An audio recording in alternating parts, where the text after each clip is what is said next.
Chegamos na aula 40 do Evangelho de João.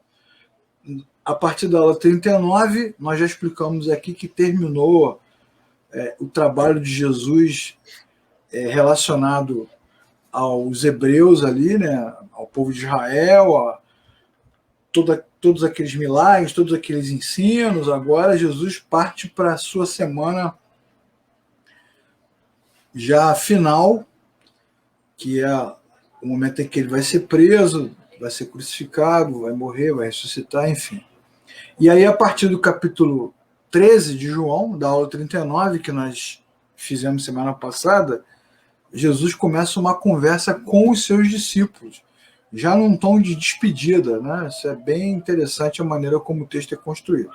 Se você não assistiu a aula 39, João 13, de 1 a 11, então fica a dica para você assistir depois ou antes dessa, enfim.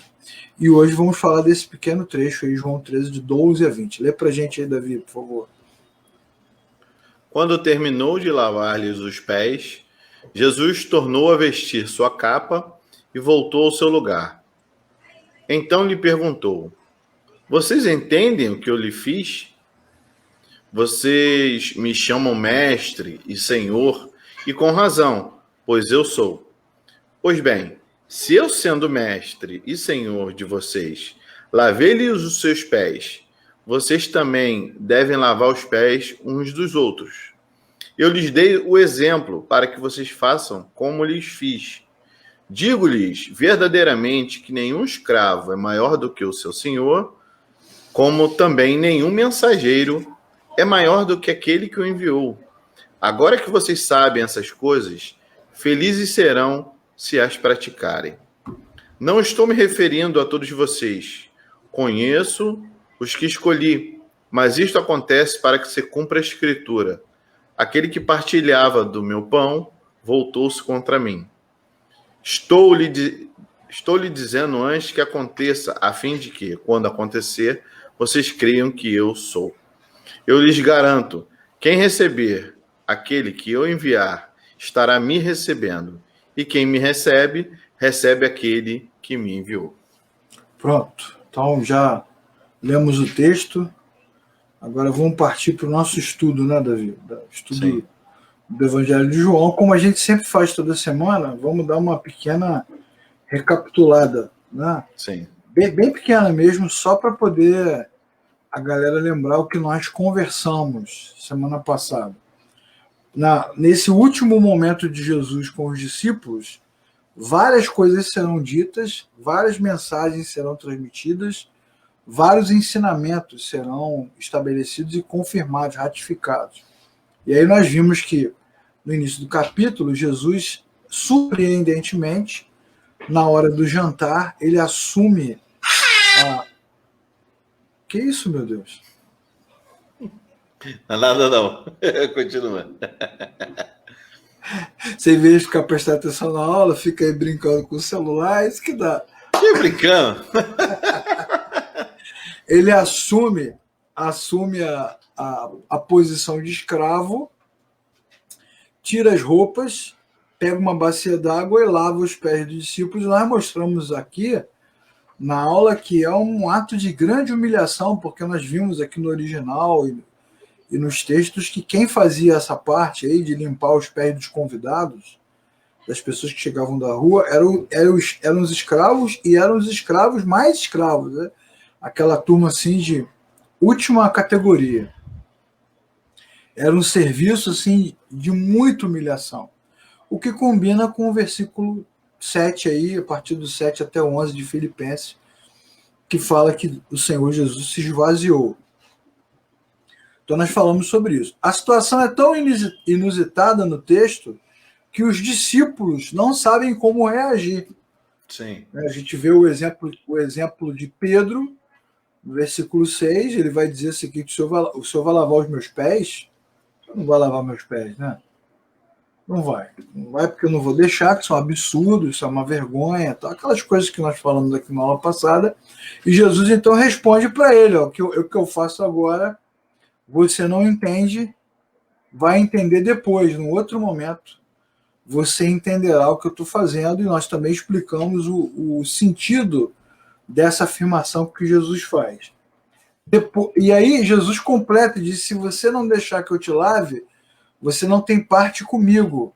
Porque, na verdade, o que Jesus está mostrando é que essa nova postura, essa nova aliança, esse momento redentor, passa por essa postura, por essa posição de humilhação, de humildade de Deus e dos seus servos. Então, tudo isso a gente viu na aula passada. Aí Pedro, mais uma vez, sem saber como fazer, nós aqui já explicamos que não adianta ficar chamando Pedro disso, daquilo. Pedro é mala, Pedro é burro, Pedro é fraco, como muitos pregadores fazem, né? Pedro é fraco, Pedro é burro, Pedro é mala, Pedro é arrogante. Não, Pedro somos nós. Ele simplesmente não entende o que está acontecendo, como nós também não entenderíamos. É quando Jesus diz que ele tem que participar daquilo, que isso é importante, que ele não está entendendo, que ele vai entender, tal e tal, tal. Ele fala assim: então o Senhor me lava inteiro, me lava todo, me lava completamente para que eu fique purificado. E aí Jesus fala que não é necessário, porque eles já estão limpos. Então, obviamente, o que limpa o homem é o novo nascimento, é o Espírito de Deus que entra.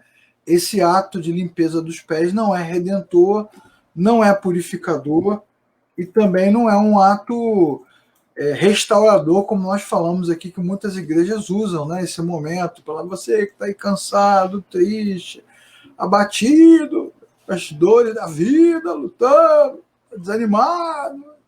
Vem aqui, aí o pastor vai lá, assume aquela posição messiânica, né? Isso nós também já explicamos na aula passada, que o objetivo não era esse, o objetivo era pedagógico. Tanto, Leclerc, tanto que a gente percebe que num momento junto com esse aí, que é o momento da ceia, né? Jesus fala, né? Façam sempre em memória de mim, e toda vez que fizer, vocês proclamam o meu evangelho. Então, assim, há um zelo do Senhor em que aquela ação que estava acontecendo ali fosse perpetuada, repetida, né? Agora, em relação à lavagem dos pés, não acontece isso. Não, você percebe que é só um exemplo. É um exemplo que vai ser explicado agora, exatamente isso aí. Não é uma ordenança, né? E Jesus fala que apesar disso, nem todos estão limpos, então também não é uma coisa, não é uma reunião dos mais puros do universo, né? A rede dos super puros, porque tem gente ali que não está nesse nível de limpeza, que é o caso de Judas. Então, o texto fala de religiosidade, fala de novo nascimento, fala de verdadeira santidade. Tudo isso explicado detalhadamente na aula passada, para quem assistiu, e para quem não assistiu, dá para ver ainda e pegar. Daí, o que a gente aprende, né? Duas lições importantes dessa aula aí: que a graça de Deus é a manifestação do amor de Deus por nós. Isso é um ato de amor, é um ato de humilhação, de serviço acompanhado de amor. E aprendemos também que ele nos amou primeiro, como nós já lemos. E aí, cara, o que acontece depois dessa lavada de pés? Jesus se arruma, como você leu aí pra gente no versículo 12, né? Terminou, se arrumou e perguntou: vocês entendem o que eu fiz? Aí tá a grande diferença entre esse momento e a ceia que você citou, que é uma cerimônia, né? Esse momento que aconteceu agora, ele não é cerimonial, ele é pedagógico. Jesus toma uma atitude diferente, e agora ele pergunta se eles entendem. Obviamente é uma pergunta retórica, não é para eles responderem, né? Porque ele mesmo ele pergunta para ele mesmo responder. E nos faz lembrar também as parábolas, né? Que eram contadas de uma forma que eles não entendiam, e depois o Senhor, em um momento privado, chegava e dissertava para eles a explicação. É mais ou menos o que vai acontecer agora. Exatamente. Então você que está assistindo a aula e está lendo o texto, precisa tirar da sua cabeça essa ideia de que o lava-pés traz aí um significado de relaxamento, de purificação da alma, de conforto, né? Ah, você que anda batido, com calos nos pés, com a poeira da vida. Isso é muito catolicismo, pouca Bíblia. Né? E E a gente. romântico, né? Talvez seja até a sua colocação seja mais apropriada do que a minha. É romantizado. Isso. Exatamente. E a gente, quando é mais novo, né, Davi, não tem o conhecimento, não tem a experiência, a gente acha isso espetacular. Nossa, como os pastores são humildes, né? Eu já chorei com isso já, rapaz. Como eles são. Tô vendo Jesus, né? Você está participando e fala assim, tô vendo Jesus. Não está vendo Jesus.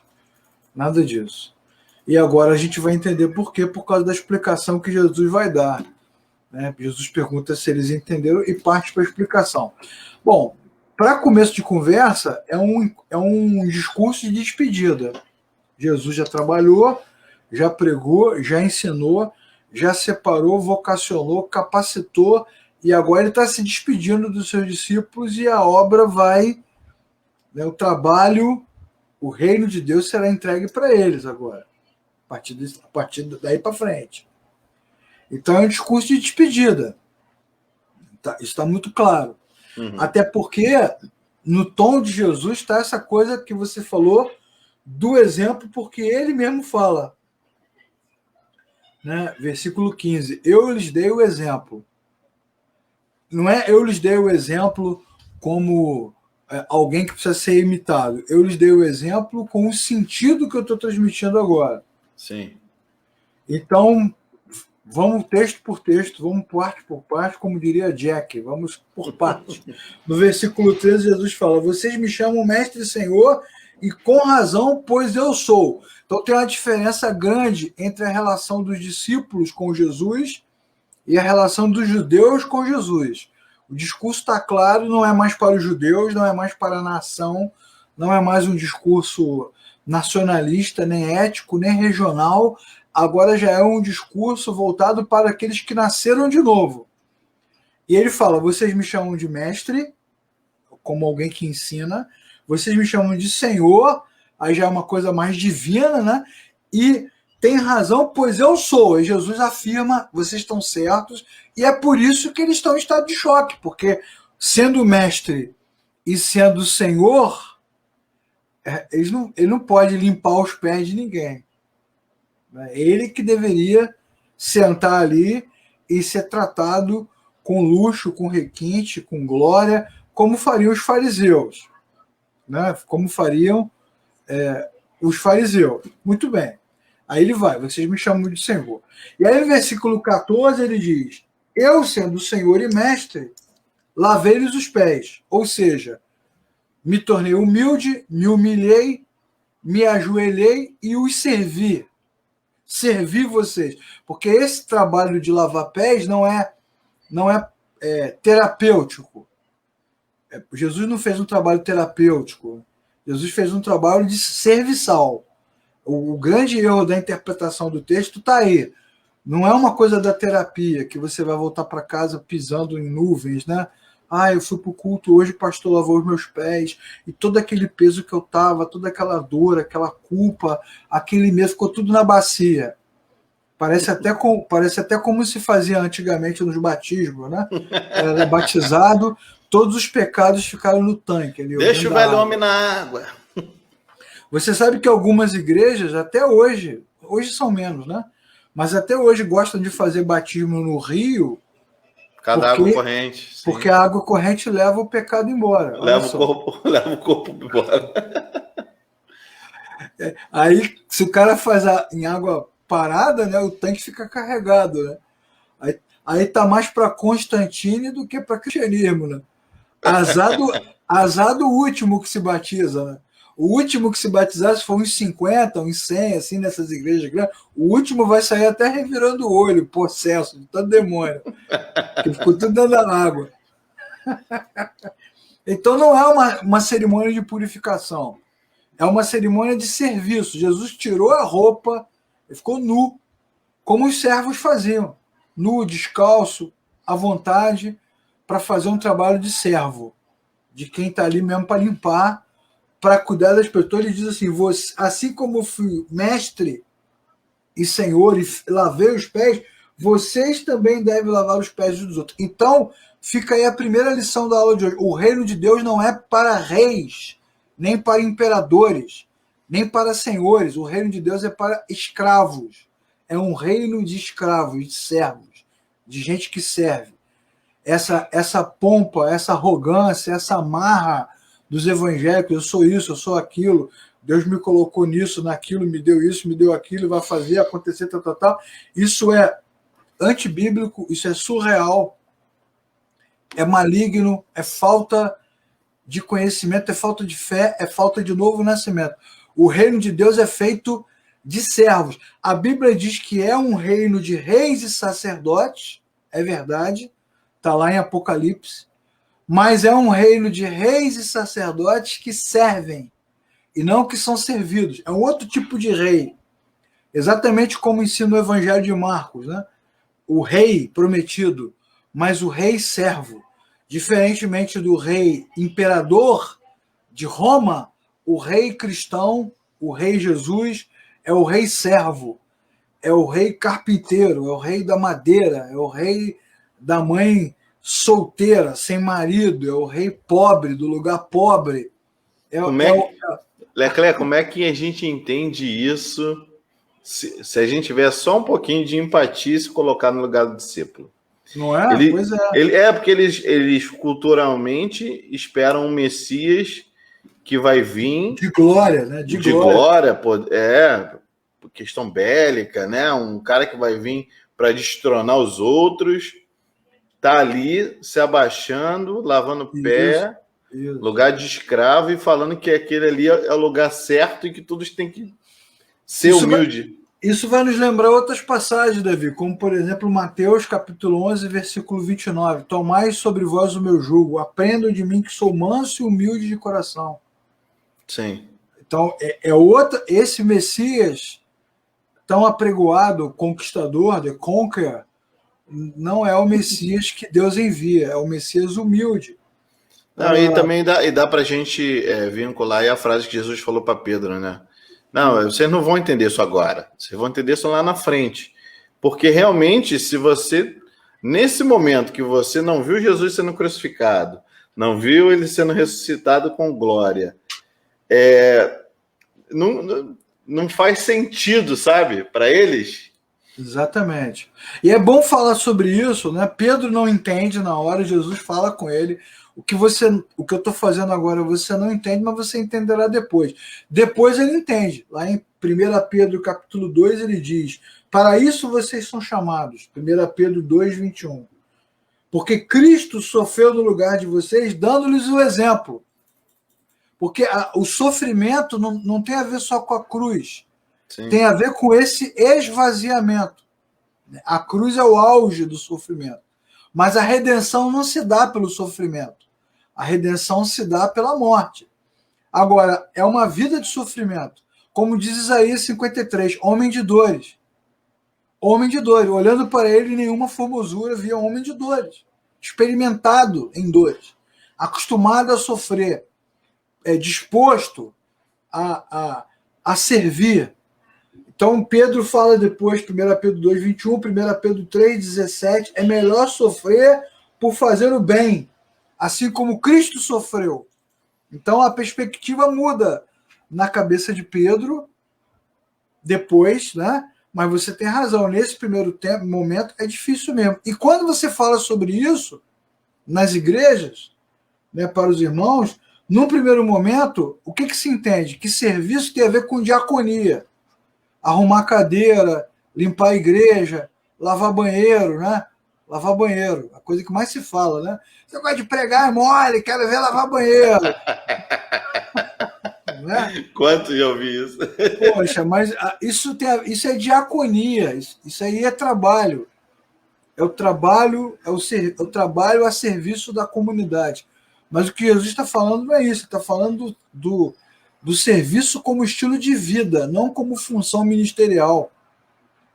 O serviço como estilo de vida, disposto a sofrer. Depois ele vai falar no final do capítulo, amai-vos uns aos outros, tem a ver com amor.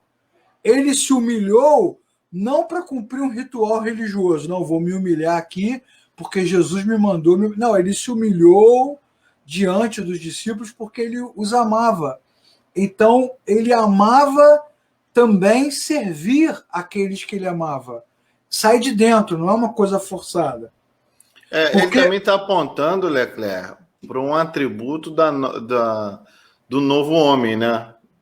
Sim, da nova natureza. Da nova natureza. Exatamente.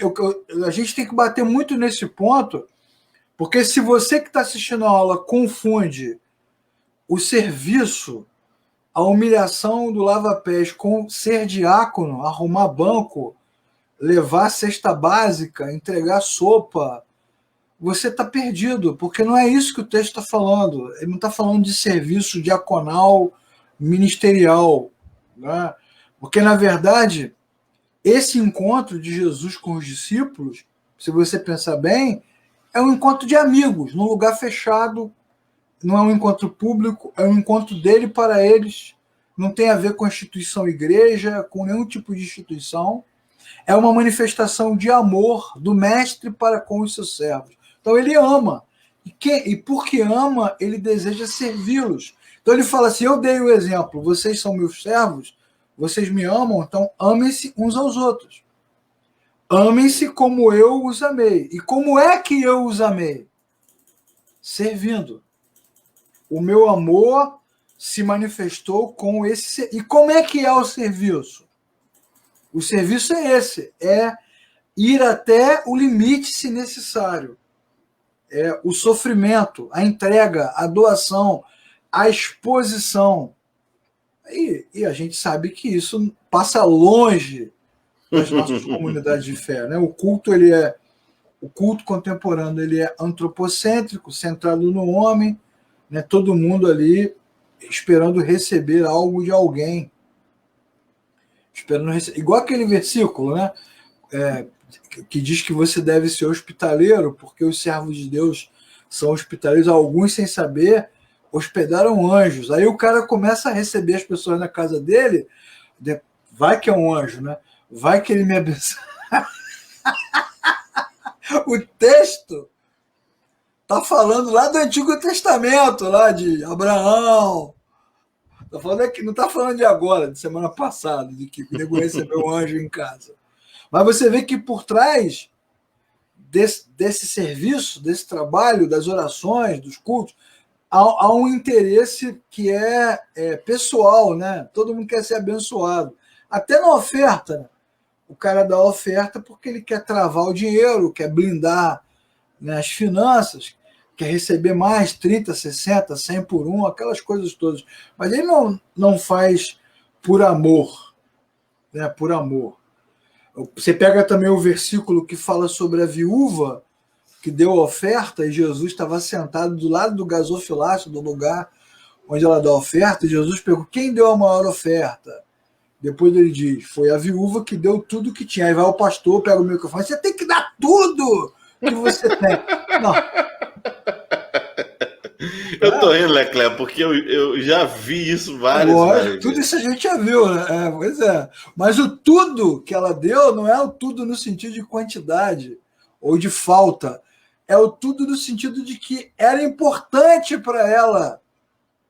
É o tudo no sentido de coração completo, inteiro. Deus merece receber tudo o que eu tenho. Tudo o que eu tenho é dele, pertence a ele.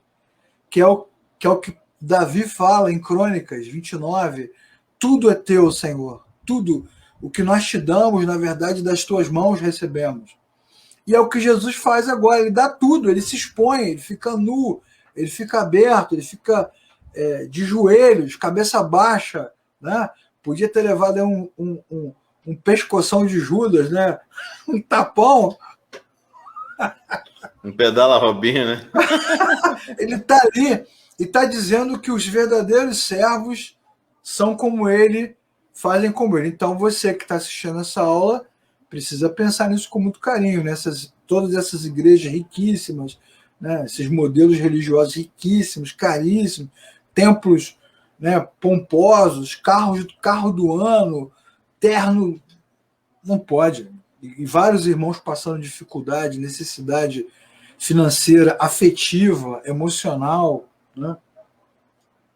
Então, obviamente, não combina. É lógico que nesse discurso de despedida, como nós já falamos aqui, Jesus fala com os seus discípulos. Ele não fala com todos os discípulos. Então, esse discurso ele só vai entrar no coração de quem realmente nasceu de novo, de quem realmente ama o Senhor. Né? Esse como, né? Versículo 15. Eu lhes dei o exemplo para que vocês façam como eu fiz. Esse como eu fiz, ele não pode ser imitado. Aí o senhor Roberto colocou aqui, eu vou colocar o comentário dele. Ó. Se despediu como um dos melhores exemplos que poderia ter deixado para a igreja. Sim, mas esse exemplo, e está certo o que o senhor Roberto falou, é um exemplo que não pode ser imitado como se fosse uma fórmula. Uma norma, ou uma norma, ou mesmo um modelo, como se ele fosse o Alziro Zauru, sabe, da Legião da Boa Vontade, ou a Madre Teresa de Calcutá. Olha que pessoa boa, vamos fazer como ele faz. Não, esse como só pode ser feito por aqueles que nasceram de novo. É um como que justifica, ou seja, só é possível porque Cristo fez primeiro e desperta isso do coração daqueles que o conhecem. Daqueles que o conhecem. Porque senão é um como esvaziado. Aí é uma imitação, como eu citei aqui Alziro Zaru, Madre Teresa de Calcutá e tantas outras pessoas incríveis, que são pessoas ótimas, maravilhosas, mas nós não estamos discutindo isso, né? Tem gente boa, maravilhosa, altruísta, em todas as áreas da sociedade, em todas as religiões, mas não é disso que nós estamos falando. Nós estamos falando do cristianismo, da fé cristã, do novo nascimento. Então, esse como, façam como lhes fiz, não tem a ver com fazer cerimônia lava-pés da igreja. Vamos fazer como Jesus fez. Esse como tem a ver com algo que nasce de dentro. Ou seja, como Jesus realizou, porque ele é humilde e agora ele vive dentro de mim, então eu também consigo servir os meus irmãos. Também para tudo que tem um teólogo entre nós. Vamos medir aí. Marco Seco! Fala, Marcão! Grande Marco Seco. Boa noite, meu amigo. Seja bem-vindo. The highest, the bigger. E é aquilo que a gente falou, né, Leclerc? Entendendo como um atributo ali da nova criatura, precisava que o primeiro realizasse para a gente ter o exemplo, não de repetição, mas o exemplo de identidade. Isso. Porque é assim que Cristo faz, então eu identifico que se eu faço assim, não, claro que não pela repetição, mas sim pelo entendimento e a identidade pessoal de que eu sou lavado e remido pelo sangue de Jesus. Exatamente. O Marco tá falando que você perdeu a salvação, que você tirou a barba. Rapaz, eu era nazireu aí, ó. Ferrou. Se ele perdeu a salvação, eu não sei, Marco, mas que ele traiu o movimento, traiu o movimento. Eu tô sem graça igual o Enéas quando perdeu a barba. Pois é, exatamente. Ficou irreconhecível, né? É exatamente isso, Davi. É uma questão de identidade. É uma coisa que vem de dentro dos que realmente se encontraram com Cristo e são capazes de refletir. Então, na verdade, se na sua igreja, de vez em quando, os pastores fazem lá a cerimônia de lava-pés, balde de água, toalha, todo mundo chorando, rapaz, isso aí é mera religiosidade. Porque não é para repetir esse movimento. Estamos perdendo seguidores agora. Menos 70 mil, 60 mil.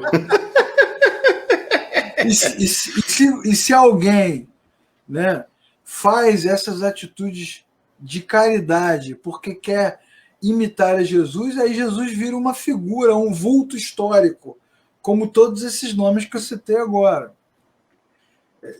E aí tem tudo a ver com o que você falou, é a vocação apostólica, é uma identidade, O Marco está falando aqui, ó.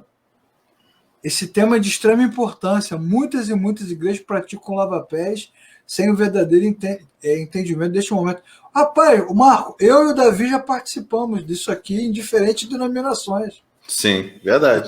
E como quando nós éramos mais jovens, esse aí era o auge, meu irmão, o auge da humildade, o auge da pureza, o auge da santidade dos pastores. Hoje a gente entende que era o auge do antropocentrismo, né? Isso, exatamente. Que era o pastor querendo mostrar o quanto ele era humilde e a gente se sentindo o importante, né? Ele tá lavando meus pés. O importante e era terapêutico, né? Como já falamos aqui. Sim. Os caras usam como se fosse uma terapia, né? Max Lucado, né? Aliviando a bagagem, né? E uma troca também, Leclerc, de responsabilidade. Ele jogando sobre nós o peso de seguinte: ó, tô lavando teus pés, conto com você. Rapaz, como eu vi isso. O auge do holofote eclesiástico, é isso mesmo, cara. Rita Lava-Saia. É isso mesmo. O auge, né? E é o contrário. É o contrário do que Jesus está fazendo. O contrário. Totalmente o contrário. Porque Jesus é o mestre, como ele já falou, ele é o Senhor, ele é o maior. Né? Que é o que ele vai dizer agora, né? Versículo 16. Digo-lhes verdadeiramente que nenhum escravo é maior do que o seu senhor. Ele é o maior. É o que ele está falando aqui. Jesus fez exatamente o contrário. Sim. Exatamente o contrário, porque ele é maior. Ele é o maior. E como ele é o maior, ele tem a disposição de se humilhar e se colocar como menor. Ele pode. E nós, o Marco, vou até pegar aqui o teu gancho e a explicação que o Davi já deu também sobre identidade, né? Quantas vezes você ouve no microfone, irmão, você que está aqui agora, você precisa esvaziar-se assim mesmo. Nós vamos nos esvaziar de quê? E como, né, Leclerc? Fala. E como? Vamos nos esvaziar de quê? De que a gente se esvazia? A gente não tem nada, cara. Na verdade, uma vez que o mestre, o Senhor, se esvazia e fica pobre como nós, isso para nós é um motivo de honra. Nossa, ele ficou igual a gente, pobre.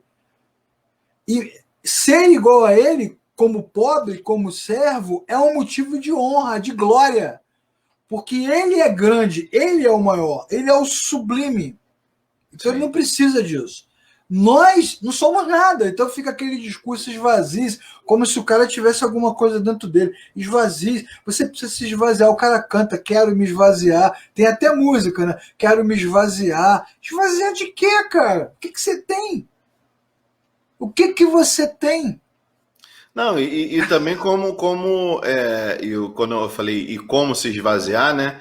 Como se a gente pudesse arrumar uma forma de se esvaziar naturalmente, né? Esse esvaziamento religioso que tantas vezes se prega nas igrejas, né? É penitência, né? É choradeira, se joga no chão, é vaidade. É vaidade humana. Eu tô me esvaziando, é vaidade. O Marco Cico aí falou. Eu não vou botar, não. Eu tô olhando aqui. Eu lembrei de uma piada cristã, né? Que o bêbado entra no culto, né? Tomou todas, né? Quando ele tava meio tonteando pra lá, tonteando pra cá, o pastor falou, tem que se esvaziar. Ele, é verdade, eu vou ali no banheiro rapidinho. A Verena tá falando aqui, ó, vi no Face uma pastora se deixando ser lavada. Olha só, olha que loucura! E as pessoas lavando os pés e pedindo perdão a ela. Não, Verena, relaxa, sou eu de menos. Tem também no Facebook aí uma que fica com os pés no altar e todo mundo tem que passar a beijar. Tem coisa pior por aí.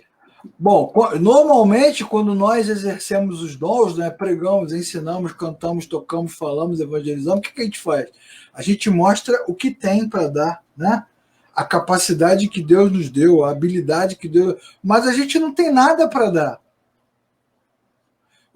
A vocação apostólica, a vocação de Jesus é a vocação do serviço. É para isso que ele nos chamou. Sim. Para lavar os pés. Não é lavar o pé no sentido terapêutico. É lavar o pé no sentido da servidão mesmo, da imundícia, do papel mais baixo, mais pobre, mais fraco. Então não transforme, você que está estudando com a gente, não transforme esse texto numa metáfora, numa comparação poética. Ah, Jesus quer que você cuide, é que você vá lá, dê um abraço, seu irmão está precisando de um abraço. Tem nada a ver, cara. Tem nada a ver. É serviço mesmo, é servidão. É suportar. É suportar. A Suelen está falando aqui, ó, que viu o pessoal beijando os pés da pastora. Tá vendo? Jesus não beijou o pé do discípulo. Não tem isso no texto. Eles vão piorando, né? Eles vão romantizando, espiritualizando de forma religiosa, né? Na verdade, Suelen, Verena, Marco, faz parte da natureza humana é receber a honra e não ser escravo. É isso mesmo. Faz parte da natureza humana receber a honra, ser superior. Deus não recebeu o sacrifício de Caim. Como assim? Como assim não me aceitou? Como assim não aceitou o que eu dei? Não, então eu vou matar Abel. Vou acabar com essa palhaçada.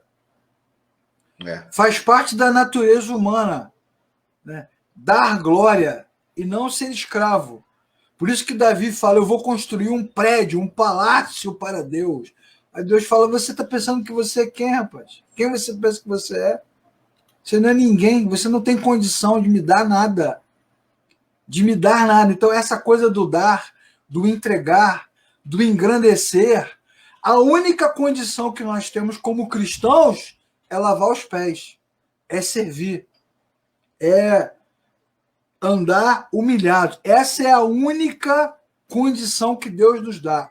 E seria uma grande humilhação se o próprio Deus não fizesse primeiro. Agora, essa grande humilhação se transformou em honra.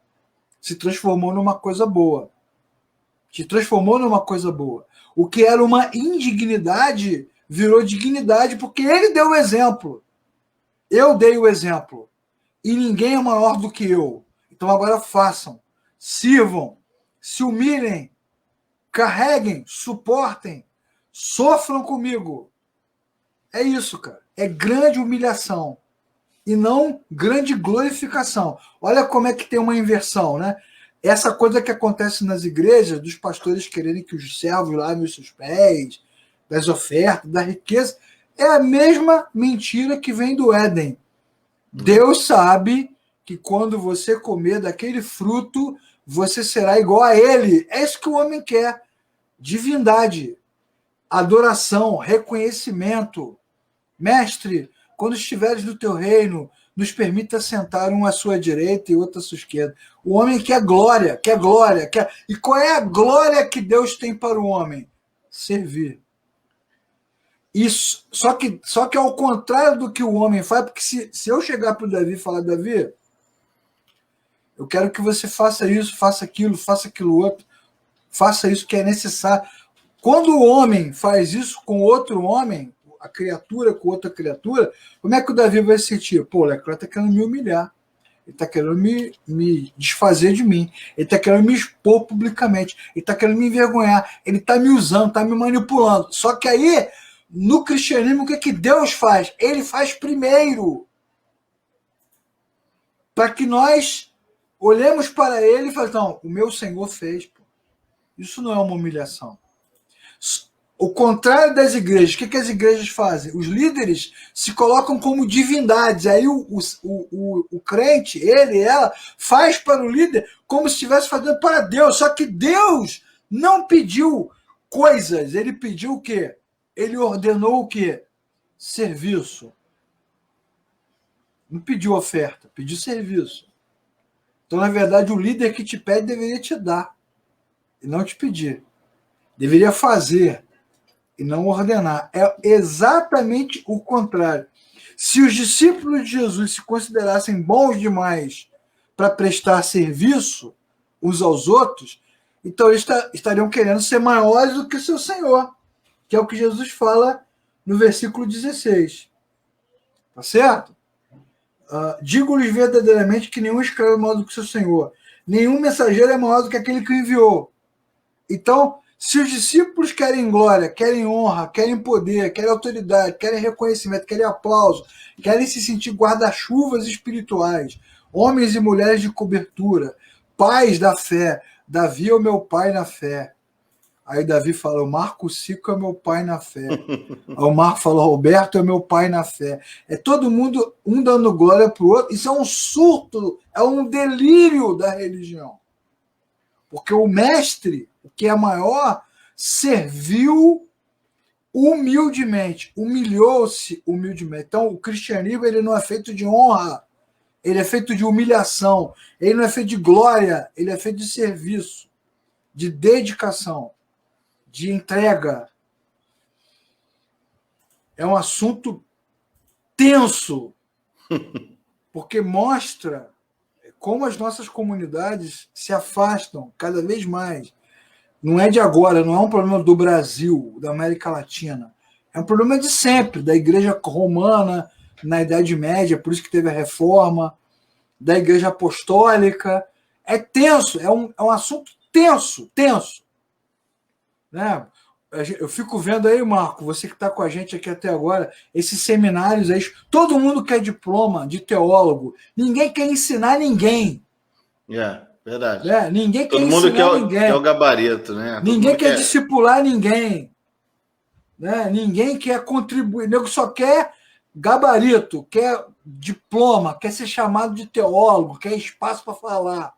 Mas ninguém está estudando para poder compartilhar o conhecimento. Você vê que os alunos, cada vez mais distantes da escritura, da boa teologia, da boa literatura, eles não estão interessados. Eles não querem estudar, não querem fazer exercício, não querem fazer trabalho, não quer ter trabalho, só quer nota, glória, para depois bater no peito, aparecer na formatura, vestido, né, como formando. E é o que a gente vê, porque se eles seguissem o que Jesus está dizendo, eles seriam doutores em teologia para ensinar de graça, para explicar, para pregar com calma, para ensinar a Bíblia com clareza, para fortalecer. Nada, eles querem a confusão, barraco, briga, dúvida, esfriar a fé. Como diz aquela famosa expressão da teologia, né? São parasitas da religião. Estão ali arrebentando as pessoas, se encostando, ao contrário do que Jesus ensinou, ao contrário. Né? É o que o Marco está falando aqui, ó. É confrontador, pega na alma. Chega a dar um nervoso. Ele fala aqui, eu vejo isso no seminário. O pessoal está preocupado com o diploma. Todos estão preocupados com o diploma. Poucos estão preocupados em aprender para servir. Exatamente. E quando você vê também na escola bíblica, quantas e quantas vezes a gente passa por essa experiência, o cara está ali assistindo aula, mas ele não está ali com sede da escritura. Ó Senhor, como eu amo a tua lei, como diz o Salmo. Não, ele está ali porque ele quer fundamento bíblico para beber, para fumar, para jogar, para sair. Pode, não pode? O cara está nem aí para Jesus. Está nem aí para Jesus. Não é? E quantos caras estão dando aula e estão ali para formar suas próprias igrejinhas, né? Formar seus próprios grupos. Não estou preocupado em ensinar nada. Então, isso que Jesus falou, estou dando esse exemplo da teologia para mostrar isso. Para mostrar como essa relação não tem a ver com dinheiro, tá vendo? Tem a ver com o coração. Quantos estão cantando para mostrar que tem voz? Para mostrar que sabe fazer melisma? Para mostrar que sabe fazer solo? Os caras não estão preocupados em edificar a comunidade, em ensinar os irmãos a cantar. Virou um show, virou uma performance, uma apresentação. Meus irmãos, vamos aprender esse hino. Olha como esse hino é edificante. Olha como essa letra fortalece a nossa fé, edifica o nosso coração. Olha como é que Deus está nos sustentando. Nada, o cara está ali, o cara nem tá nem aí pro culto, acabou o louvor, ele some, desaparece. igual um espírito, desaparece no meio do vácuo. Da mesma forma, quando o pregador ele só quer demonstrar também o nível de retórica, de conhecimento, usando vários tipos de referência Exatamente. rebuscadas de escritores gabaritados, né? Uma vez eu estava com um amigo na igreja, né? Aí ele falou assim, cara, esse pastor tá falando há meia hora, eu não tô entendendo nada que ele tá falando. Exatamente. É isso, porque assim, o simples não pega, né? Exatamente. Aquele que é simples.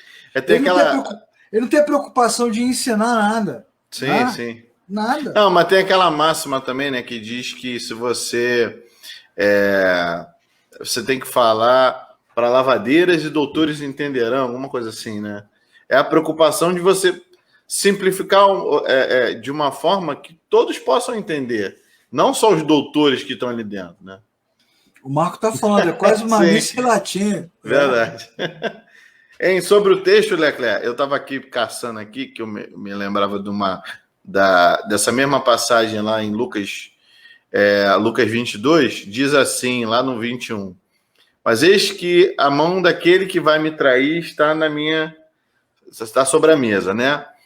O filho do homem vai, e como foi determinado, mas daquele que o trair. Aí no 23 diz assim, eles começaram a perguntar entre si qual deles iria fazer aquilo. Aí o 24, surgiu também uma discussão entre eles acerca de qual deles era considerado maior. Ou seja, é a mesma história, mesmo momento, Jesus ensinando a eles como então tá claro por que ele está ensinando, né, Davi? Eles estão perdidos. Estão perdidos, estão preocupados com outras coisas, né? Sim. E é o que a gente está conversando aqui sobre as igrejas contemporâneas. Né? As pessoas não estão preocupadas com o serviço, com a humildade, com a identidade de Cristo sobre a nova criatura. Elas estão preocupadas em como vou aparecer. Né? Como eu vou parecer piedoso, ou como vou aparecer eloquente, como eu vou aparecer um músico sinistro, né? E próspero, né? Como é que eu vou parecer próspero? Exatamente. E aí, Jesus, no versículo 17, ele vai dizer exatamente o que a gente está falando aqui. Né? Agora que vocês sabem, felizes serão se praticarem, ou seja, conhecer não basta. Tem um condicional aí, né? Tem que colocar em prática. Tá vendo? Tem a ver exatamente com o que você acabou de ler, né? Os caras estão ali ouvindo, entra por um ouvido e sai pelo outro. Quero saber o que eu vou ganhar com esse negócio. Quero saber o que eu vou ganhar com esse negócio. Aí, cara, é o seguinte, hoje a gente não vai falar da traição, a gente vai falar da traição na próxima aula, mas antes da traição acontecer, que ela já está em curso, né, ela já está acontecendo, né, na verdade, o plano já está rolando, Judas já entrou em contato com os caras, né? Já passou um zap. Já, Polícia Federal, Core, já está tudo cercado, a casa caiu. O japonês da Federal, né, já está perto.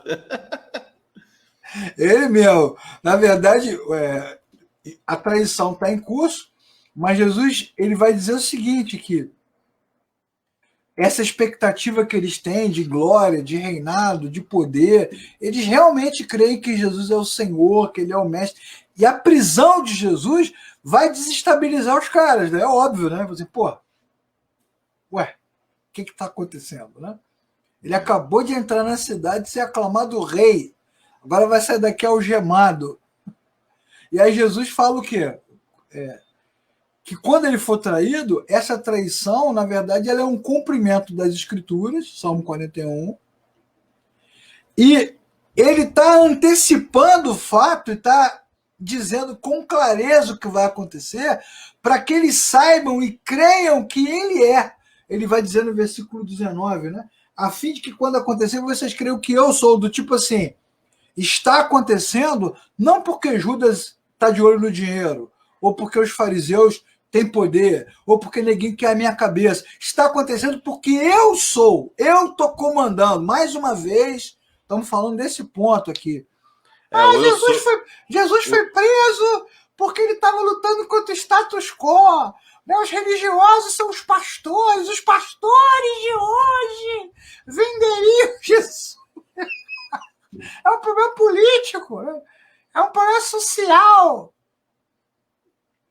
Não, tá claro no texto, Jesus fala, é para que vocês saibam que eu sou, ou seja, tudo que está acontecendo aqui nessa sala, fora dela, na escuridão, na conversa clandestina dos fariseus, tudo que está acontecendo, eu estou controlando, eu sou. E é o eu sou maiúsculo, né? Aquele eu sou de Deus falando para Moisés na sarça ardente, né? Eu sou. Isso, exatamente. É Bom, tudo plano de Deus. Para a gente fechar essa reflexão de hoje, muito boa, né? Um tema muito legal, muito importante para a gente, né? O versículo 20, ele aborda a essência da missão. Eu garanto, quem receber aquele que eu enviar estará me recebendo. E quem me recebe, recebe aquele que me enviou. Então, qual é a essência da missão? Para a gente fazer aqui agora um momento missiológico, né? Teologia da missão. Qual é a essência da missão? O discípulo é aquele que se encontrou com o mestre. Então, o cristão é aquele que teve um encontro com Jesus, nasceu de novo e agora ele se torna um embaixador, um representante que tem dentro de si a presença do próprio Jesus. Ou seja, quem diz que é discípulo de Jesus precisa ser como ele. Precisa viver como ele. Sofrer como ele. Se humilhar como ele, porque é ele. A gente morreu, né? Deixando as coisas para trás, sigo para o alvo. O viver é Cristo, morrer é lucro. Né? Não vivo mais eu, mas Cristo vive em mim. Vamos juntar todos esses textos nesse pacote. A essência da missão é expressar esse Cristo que vive em nós. Essa é a essência. Não é saber quem vai ser o maior no reino de Deus. Isso é uma bobagem. Ou o que nós vamos conquistar o Brasil de Jesus? Qual o presidente que nós vamos botar no trono lá? A questão não é essa. A questão é ser como Jesus. É o que ele está dizendo. Garanto a vocês, quem receber aquele que eu enviar, que são vocês, me recebe. E quem me recebe, recebe o Pai, porque eu e o Pai somos um. É o que ele vai dizer agora nas suas orações. Então a gente fecha a aula de hoje com essas três implicações importantes. Né? Que missão é essa? É uma missão de serviço, não é uma missão de glória, é uma missão de serviço. Então, tudo que tem glória, que tem poder, que tem dinheiro, que tem fama, que tem internet bombando, milhares e milhares de links, lacradores, não é o evangelho, é outra coisa. É uma missão de serviço, de doação. Pode falar. Vou ler aqui 2 Coríntios 5, diz assim no verso 18. Tudo isso provém de Deus, que nos reconciliou consigo mesmo por meio de Cristo e nos deu o ministério da reconciliação. Ou seja, que Deus em Cristo estava reconciliando consigo o mundo, não lançando em conta os pecados dos homens, e nos confiou a mensagem da reconciliação. Portanto, somos embaixadores de Cristo, como se Deus estivesse fazendo o seu apelo por nosso intermédio. Por amor a Cristo lhe suplicamos, reconcilie-se com Deus. Exatamente. É o próprio Deus, né? Por isso que são cristãos, são pequenos cristos andando por aí. Esses cristos estão aí para servir. O serviço, ao contrário do que se imagina, é grandioso. E por que ele é grandioso? Porque o mestre serviu. Por isso que ele é grandioso. Né? Teoricamente, seria uma desgraça. Seria uma derrota. Mas foi o mestre que fez. Então é uma coisa grandiosa e é um serviço de dores. Porque não é legal ficar abaixado, nu, limpando pés, carregando água. É pesado, é cansativo. É um serviço de dores. E isso é legal, Davi. Eu quero fechar a aula de hoje nessa pegada, porque nós sabemos que a Bíblia vai dizer que a vocação, né, o serviço ao Senhor, o amor ao Senhor, o andar com o Senhor, o obedecer ao Senhor, não traz dores. Olha só. E agora? É um paradoxo? Né? É um paradoxo, né? A gente sabe que a Bíblia vai dizer isso. Não traz dor, não traz peso. A bênção do Senhor não acrescenta dores. Se eu não me engano, é Provérbios, Davi. Provérbios 10, eu acho. Acho que é Provérbios 10. Vê se não é. Provérbios 10, acho que vê se não é 10, 22. Acho que é isso. A bênção do Senhor não acrescenta dores. Só que essas dores a qual o texto de Provérbios se refere tem a ver com o impacto do pecado, né? A amargura, a tristeza, a desgraça, a culpa, a vergonha, essas dores, a bênção do Senhor não traz. A bênção do Senhor, pelo contrário, ela traz graça, traz alento. Pode ler aí. Achou? A bênção do Senhor traz riqueza e não inclui dor alguma. Isso, olha aí. Pegou, completou Provérbios mais 10, ainda. 22. Aí o cara vai pegar esse versículo e vai dizer: você é abençoado, você nasceu para reinar, nasceu para governar, nasceu para ser cabeça, nasceu para ir, nasceu para aqui, e fica aí vomitando no ouvido dos irmãos. Só que esse texto de Provérbios, ele diz respeito a quê? Diz respeito ao fato de que quando Deus entra no nosso coração, cai a dor, cai a vergonha, cai o peso, cai a tristeza, cai todo tipo de mal que pode gerar peso sobre nós. Agora, a mesma Bíblia que diz que a bênção não traz dores, diz o seguinte: tomai sobre vós o meu fardo, o meu jugo. Então, existe um outro tipo de dor.